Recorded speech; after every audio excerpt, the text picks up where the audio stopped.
So even when you win the lottery, they still take it away from you. In Washington, a man had his ticket. He saw the numbers. He saw the drawing online. The numbers matched. He won. He won the lottery. That's fantastic.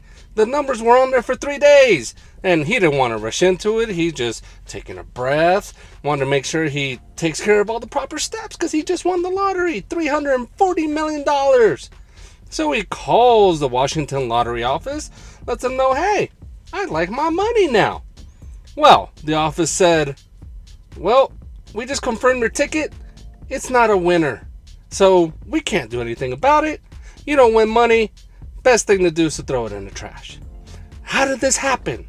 Well, turns out the Washington lottery website was under maintenance. So the people that were doing the maintenance, guess what? They accidentally posted some test numbers and left them on there for 3 days. So Mr. Cheeks, I'm not lying, that's his name. What else are you going to do? You see winning numbers, they match your ticket, done data. It's all square. You're rich. But no, because maintenance performed a faux pas. Now this person, Mr. Cheeks, is asked out of money. So what is Mr. Cheeks left to do at this point? Well, he put the ticket in a safe deposit box and called a lawyer because this isn't right. You match numbers, it's on the website, you should win, regardless of what's going on with maintenance and the website, right? We already know the odds to winning the lottery. This isn't right. The Washington lottery office was playing with his emotions. So Mr. Cheeks has a lawyer. And at this point, should he get all the money? Should he get some of the money? If he gets none of the money, come on. The numbers on the tickets match, regardless of the mistake on the maintenance crew, he should win something. So for all you somebodies, let me know in the comments what you think. Should he get some of the money, all the money, or is Mr. Cheeks assed out completely? You know, if you crash in a stolen car, you kinda don't want to be there. In Fairfax, Virginia, not just one, but 5 people were caught in a stolen car as they were involved in the crash. Well, 2 of them were actually pretty badly injured when the medical staff arrived on the ambulance. Now, all of them were taken to the hospital, but the man that was driving kind of realized, well, I'm probably going to be in big trouble here. I'm not that injured, so let me put on this gown and bamboos, get the hell out of here. All this while he still had the IV connected to his arm. That's how desperate some criminals can be. Not only that, the way to get away from the hospital, he didn't have that car anymore. So guess what? Let's just add on to the infractions he already has. He took an ambulance and ran off. And probably turned on the sirens just for fun. Because hey, we're all kids at heart, right? We're going to turn on that siren. Now after police gave chase, they did find the ambulance. But the man is still at large. They didn't find him. I mean, really, it shouldn't be that tough to find a person with a medical gown showing his ass, right? Because we all know how those gowns are. And seriously, I'm kind of curious if he still kept the IV in his arm. He probably needed it. And that's also a telltale sign. Hey, you can't really hide that. You can't hide a bare ass in a gown, and you can't hide the IV. So it shouldn't be that tough to find this guy. So hey, somebodies, ever steal a car? Ever show your bare ass in that medical gown?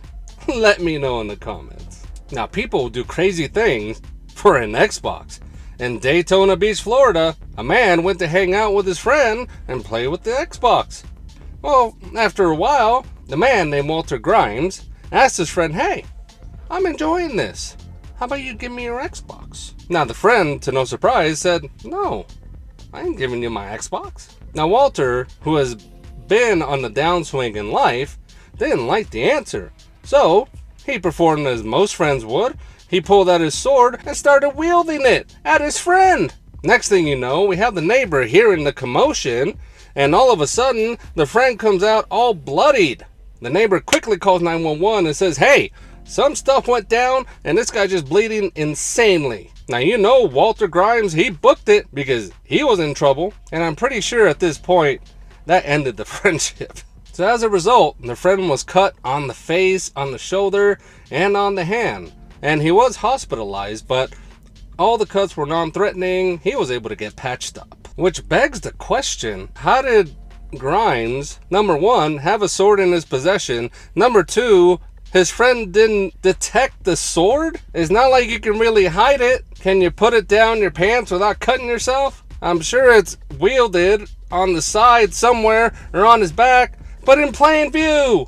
And sure, maybe the friend didn't think that Grimes would actually do such a thing, but I mean, this just goes to show the power of Xbox. I'm not reading any articles about the PlayStation 5 or the Switch, anybody going towards violence to take a console, maybe except for Black Friday, but nowadays Black Friday is online, we all know that. So make sure, if your friends visibly have weapons on them, that you're really cool with one another, because now you know what people are capable of, and you may get cut. Now for all of you hooking up online or on dating apps, take a listen to this. In Toronto, Canada, a man would pose as a woman online, because no one's ever done that to you, right?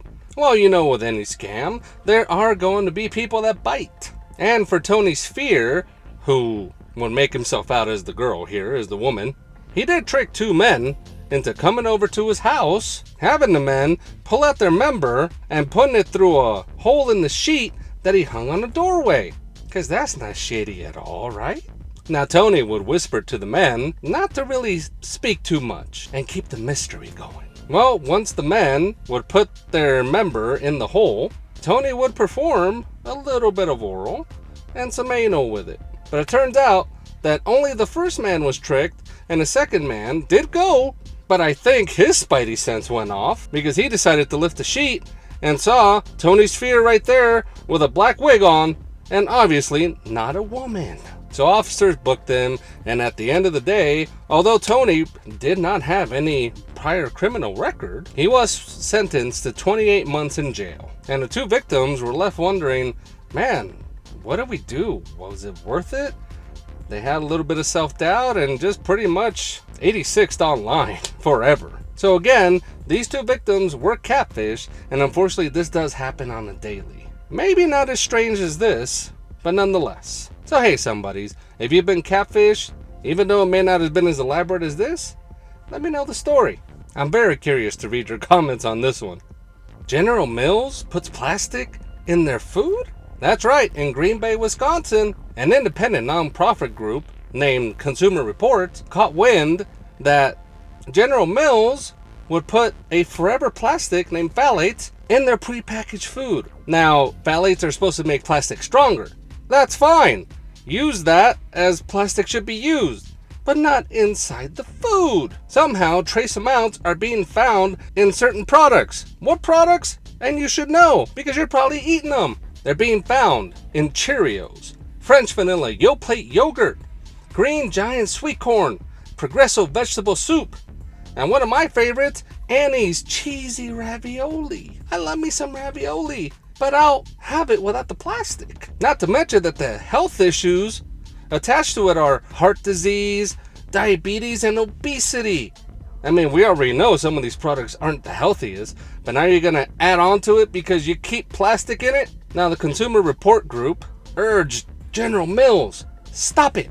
Stop putting plastic in the products. They even sent a letter, which again, who sends a letter now? It's all about emails, right? Everything's online, even a petition. So nonetheless, they sent the letter, urged them to stop it. And surprisingly enough, General Mills has not responded. So we're not sure if they're actually gonna stop putting plastic in their food. I haven't heard any recall happen. So somebodies, if you're eating these products, you might want to think twice. And maybe in general, just think twice about General Mills products at this moment. Because quite frankly, a foreign contaminant, which is plastic, is now in your system. And here I thought the whole time Cheerios was healthy.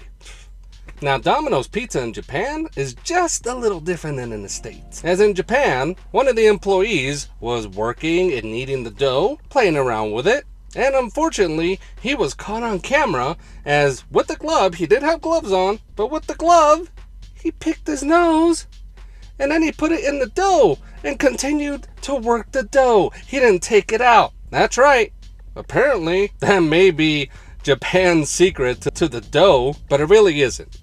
Because the company caught wind of this video and immediately acted. They told all the employees, hey, throw all that dough out. we're shutting it down for the night because we don't know what's been going on here at this store. Now, the employee who picked the booger did regret his decision, probably more so because he was caught. And of course, no surprise, he was fired. And rightfully so. I mean, come on, a booger in your dough? Although it does lead me to believe, do the Domino's in the States do anything like that? I hope not. But nonetheless, let's not allow this to deter us from Domino's, because it's still a good pizza, but it may have a booger in your dough.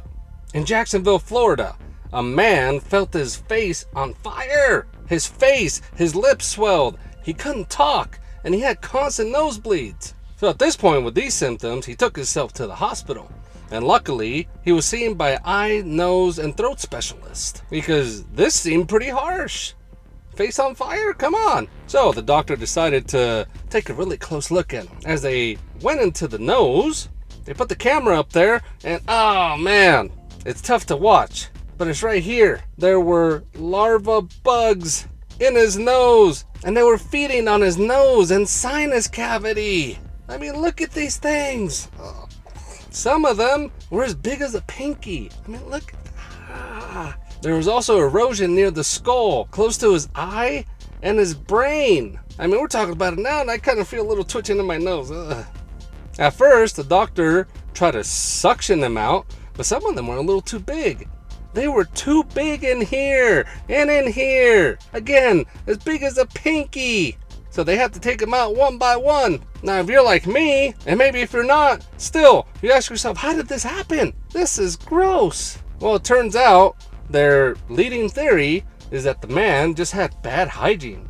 And in some case he did, because the man likes to fish, and apparently he did not have good hygiene when handling fish. He wouldn't clean his hands, and then he'd just feel his face. I mean, if that creates a larva and the bugs get up there, I don't think I'm ever going fishing. Now, the man did say afterwards that he'll start cleaning his hand whenever he handles a fish. And again, it's always after the fact. So please, let this be a lesson to all of us. Anytime we handle any type of dead animal or live animal, let's just wash our hands and not touch our face. Unless you want this in your nose cavity.